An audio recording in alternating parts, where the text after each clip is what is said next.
destination natin. Ito. Yan, Circuit Makati. Actually, dito talaga ako nag-jogging lagi. Kahit nung dati pa.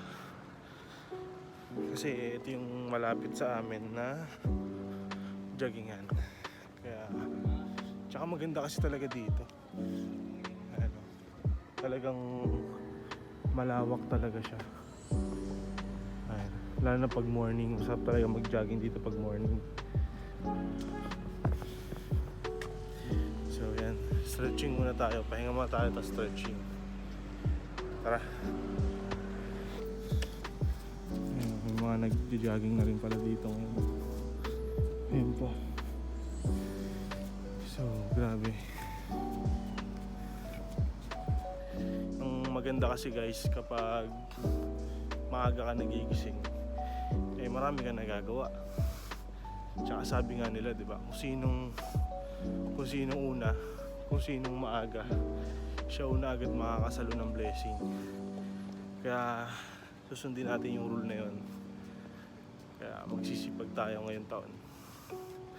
So aagahan natin lagi yung gising natin. Kaya yan, tara.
Grabe. So tapos na tayo tumakbo. Naka 5 laps tayo. Actually konti pa nga lang yun eh, kasi sobrang ikli lang ng ikot na pinagtakbuhan ko. Pero okay lang yun. Importante pinagpawisan na tayo. Eh ngayon, pahinga muna tayo saglit dito. Dito tayo ulit sa dito tayo ulit magpahinga. Yeah. Grabe. Muna tayo tubig.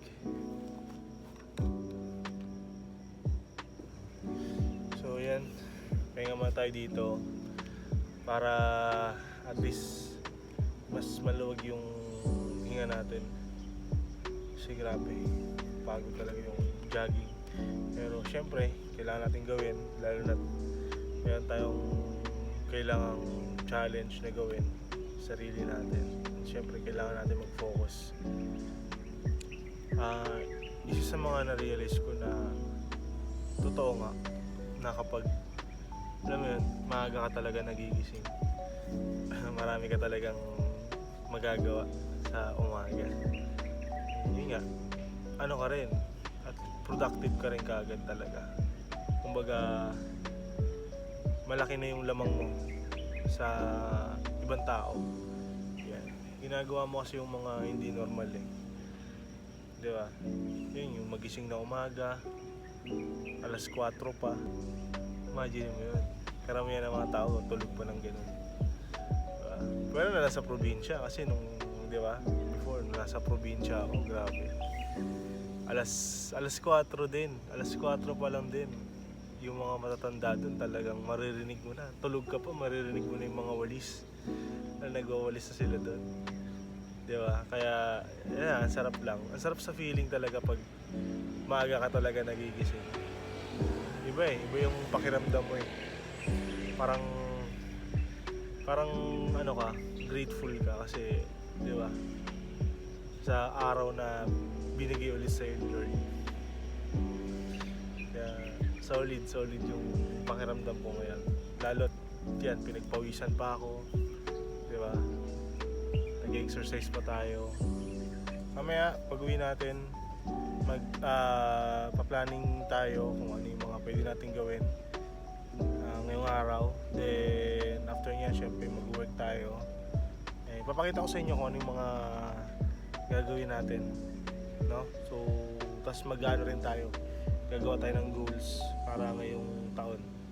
So, samahan nyo ako dyan, papakita ko sa inyo. Tara. Guys, grabe, tignan nyo yung itsura. Ang ganda lang, ang ganda tignan.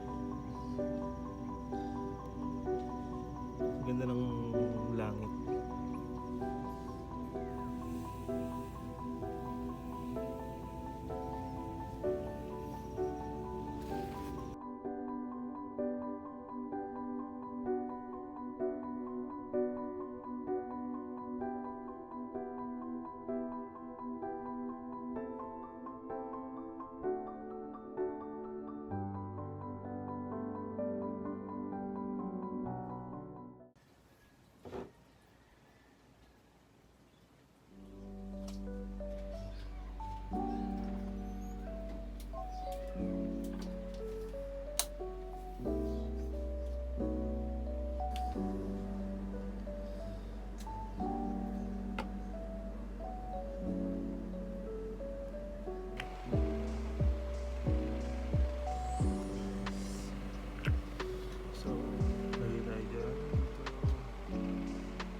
So, what's up guys? Ito tayo, so kakatapos lang natin mag-asikaso, kakatapos na natin maligo, kakatapos na natin magbihis, so naka-prepare na rin tayo. At least, okay na yung pakiramdam naman natin, no? So, maayos tayo makakapag-isip ngayon. Ngayon, ang plan ko ngayon is gagawa tayo ng dream board, no? So gagawa tayo ng goals, vision board ngayon para at least, no, meron tayong i-hit ngayong taon. So bahala na kung anong nalalagay ko, basta ito yung talagang gusto kong matupad ngayong 2025. So isulat natin siya dito sa notebook para at least maalala ko siya, and after nito gagawa natin siya ng ilalagay natin siya sa Canva. So gagawa tayo ng vision board, ipapakita ko rin sa inyo kung paano ko siya gagawin. So samahan nyo ako, magsulat tayo ng goals muna ngayon para meron tayong target, okay?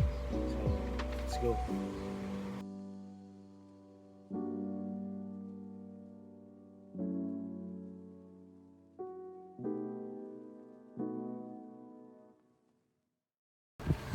So guys, ito na yung nagawa natin. Ayan. So, yun yung na-edit natin sa Canva. Ayan siya.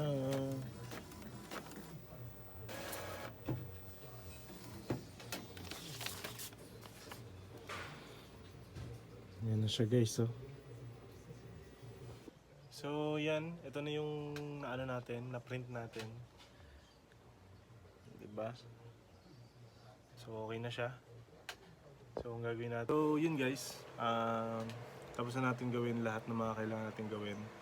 Then sa ngayon, ang gagawin ko muna is mag-work muna tayo.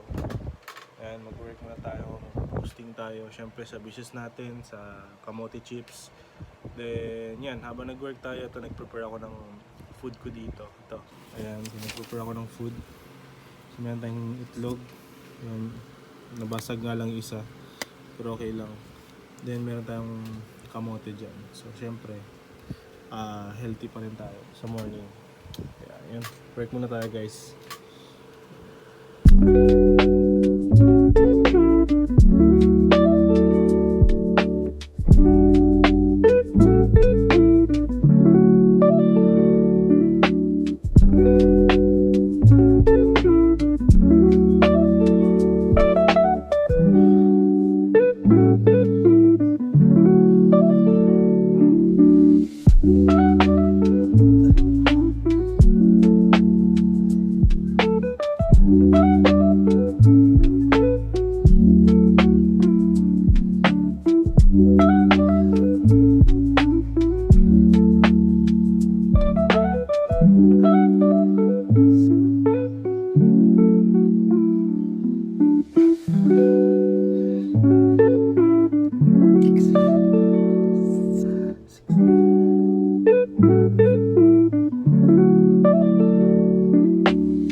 Yo, magandang tanghali sa inyo.